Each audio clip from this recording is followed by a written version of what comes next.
morning, everyone. Namaste. I'm going to call in Archangel Michael to cleanse the space, to clear out all negative and lower vibrations from our mind, body, and soul, home and hearts, placing the white light of protection on us with his blue seal. And I also want to call in Thoth, because we are going to be reading one of my favorite books that I look forward to all the time to read. It says The Emerald Tablets of Thoth, the Atlantean by M. Durrell. And we currently are reading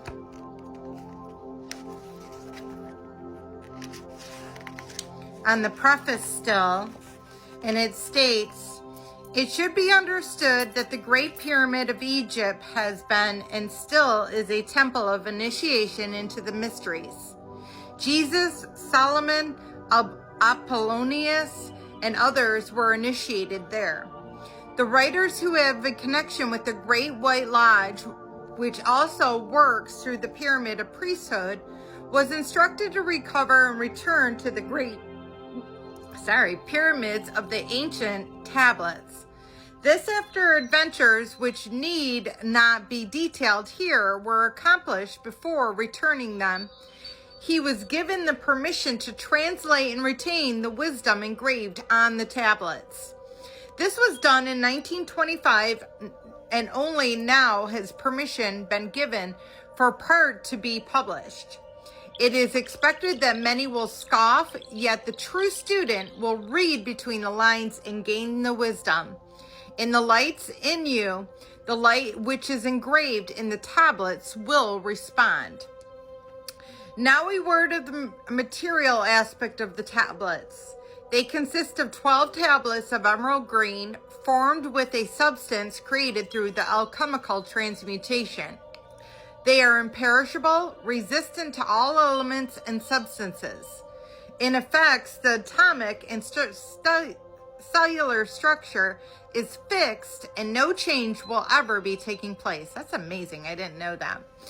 In the respect, they violate the material law of ionization. Upon them are engraved characters in the ancient Atlantean language, characters which respond to the attuned thought waves, releasing the associated mental vibration in the mind of the reader. The tablets are fastened together with hoops of golden colored alloy suspended from a rod of the same material. So much for the material appearance, and the wisdom contained therein is the foundation of ancient mysteries.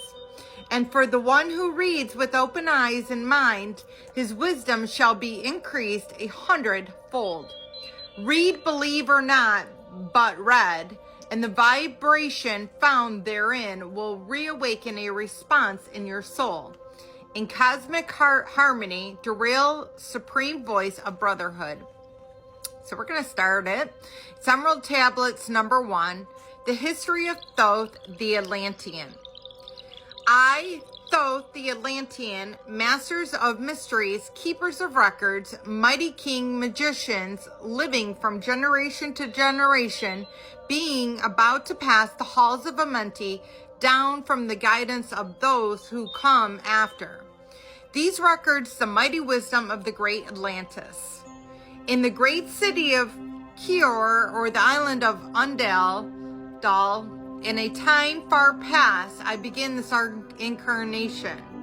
Not as the little men of the present age did the mighty ones of Atlantis live and die, but rather from aeon to eon they renew their life of the halls of Amenti. The river of life flows eternally onward.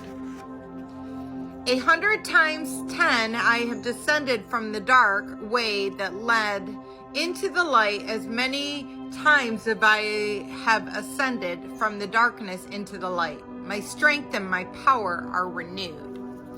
So I'm going to leave it at there. Some might some people speculate that Thoth is a reincarnation of Jesus Christ. You do your own research, you come to your own conclusions. But I believe in reincarnation, and again, do your own research, figure that out for yourself on what you believe, but I believe in reincarnation. I believe that's why 4-year-olds know wisdom far beyond what they could possibly understand or grasp. I used to forensically interview children, and starting from the age of 3.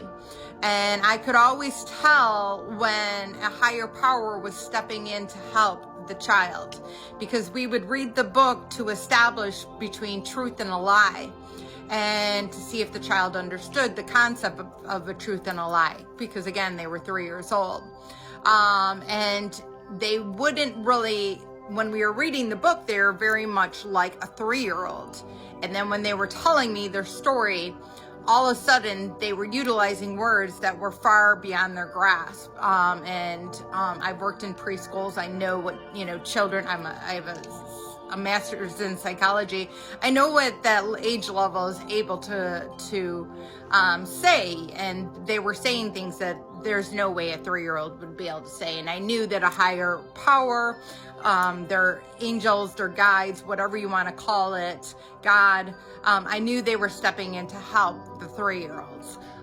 So as a result of that was something that really intrigued me.